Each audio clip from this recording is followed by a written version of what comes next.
Marvelous hello, friends and loved ones, and welcome back to one of my favorite traditions of the year, my top 10 games of not E3.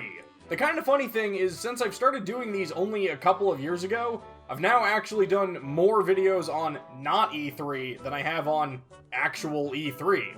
But it's once again time for me to go over my personal top 10 games of the showcase season. Which games most excited me or made me go, oh, I'd really like to play that. I'm going over all the presentations we got to see from the PlayStation Showcase on May 24th to the Nintendo Direct on June 21st. I'd have actually liked to get this video out earlier, but a certain someone always needs to be fashionably late to showcase season. And like always, allow me to go over a few ground rules. The first rule is that I'm only counting newly announced games, or at the very least ones that were new to me. Yes, we knew that a new Fable was coming, but this was the first time we actually got to see it, so as far as I'm concerned, it's eligible. The second rule is one I've always implemented to try and keep things fair and varied. Only 2 games from any one show are allowed on this list. Otherwise, I worry I'll lean a bit too much towards 1 or 2 presentations. Because trust me, I know nobody wants this video to be half Nintendo Direct. Though I do want to say, I am super excited for that new Peach game. I am leaving it off this list since we don't even know what it's called, just that it exists. Alright, so with all that out of the way, let's get started. Back in the early 2010s, there was a really interesting life sim game called Cart Life, where you ran a small business and had to take care of your basic human needs in a cruel, unforgiving city. Then it just kinda disappeared. But now it's back, and looking better than ever with new content. This was a really special game for me, and I am eager to see people have the chance to play it again. Trust me, do not sleep on Cart Life, because it may disappear again. Hopefully it won't. I swear there's practically a bingo card that you can fill out when it comes to wholesome games, and I love it. Cats, frogs, pixel graphics, capybaras, witches, this exact pastel color palette, tea shops, crops, coffee, lo-fi music, and lesbians. Well, not every wholesome game is gonna have all those things, but Everdeep Aurora is a pixel-based game where you play as a cat. There's something about the pixel art in this game that's positively mesmerizing to me.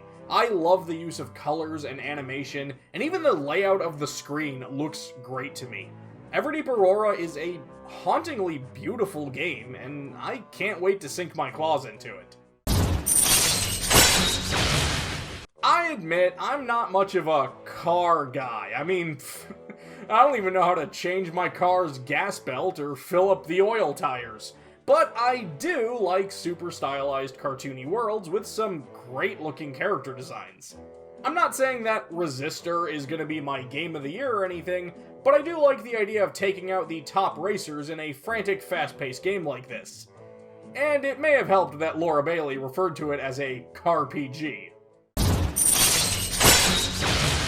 Look, I don't know if Christmas punk is a genre, but if it is, it's safe to say that I'm a fan.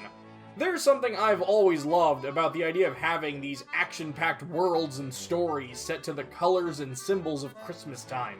The snowy environments, the green, red, and gold color schemes, the intense background music of classic Christmas songs a la the Trans-Siberian Orchestra. So yeah, when I saw there was a search action game of literary character Ebenezer Scrooge fighting Christmas monsters in a gigantic snowy open world, let's just say, I don't think I'll be saying bah humbug to Ebenezer and the Invisible World. It's crazy to think that just 2 years ago, WarioWare on the Switch was such an exciting idea to me that it was actually my number 1 game of E3 2021. I still adore the WarioWare series, and this one looks like it's gonna more closely resemble Smooth Moves, which I'd still argue was the high point of the entire franchise, but I think the news of WarioWare on the Switch didn't have quite as much impact this go-around. But don't get me wrong, I still can't wait to move it, move it. I like to move it, move it. I typically try not to put direct ports of games too high on these lists, but I'm just pleased as punch that we're getting the Apollo Justice trilogy on modern consoles. Spirit of Justice is honestly a really good game, and I'm hoping more people will have a chance to play it. Now, if they'd actually announced Ace Attorney 7 properly at this showcase, trust me, that would have been the #1 on this list. But this is still my favorite video game franchise of all time. I am hyped for this collection, and I can't wait to put it on my Switch shelf. Now we just need the Investigations duology and that Professor Layton crossover, and we'd have the complete series. Nintendo Directs are always some of the toughest for me to limit myself to just 2 games on a list like this. Between the Super Mario RPG remake and the new Dragon Quest Monsters game both looking great, and trust me, I am definitely going to get them, there was one particular game that really jumped out at me, and I felt like it deserved the second Nintendo spot on this list. Penny's Big Breakaway is a brand new IP 3D platformer with a lot of charm, and the gameplay just looks super fun. I've really enjoyed seeing what indie studios are doing with the genre in recent years, and I think this yo-yo themed adventure is one that's definitely going to have me enjoying my time going around the world. I am a big fan of monster taming games, and it's always kind of nice to stumble upon one that's doing something a little different. Beastie Ball was definitely a standout title for me this showcase season, and it's the one that I think most surprised me. It's a cute and charming monster-raising game with turn-based RPG combat, but instead of battling, we're playing volleyball? That is all sorts of up my alley, and I eagerly backed the Kickstarter on this one as soon as I heard about it. Now I've just gotta wait for them to serve the game to me. It's always a bit tougher for me to write interesting stuff when I get closer to the tops of these lists. In previous entries, I was highlighting new and unique indie games that made me go, ooh. But Like a Dragon Infinite Wealth literally had Kasuga stumbling naked on the beach in a daze, and I still ate it up. I absolutely love this franchise, so naturally I'm excited for the next main entry in it. Fortunately, I will have the man who erased his name to tide me over in the meantime. You're cheating! That's right, Fuka, I am cheating. I know I said only 2 games per show, and maybe it's not even fair to lump these 2 together, but in favor of letting myself gush about both Cart Life and Infinite Wealth, I'm counting both Persona 3 Reload, the long-awaited remake of Persona 3, and Persona 5 Tactica, the strategy RPG adventure further expanding the roster of playable Persona 5 characters like Irina here.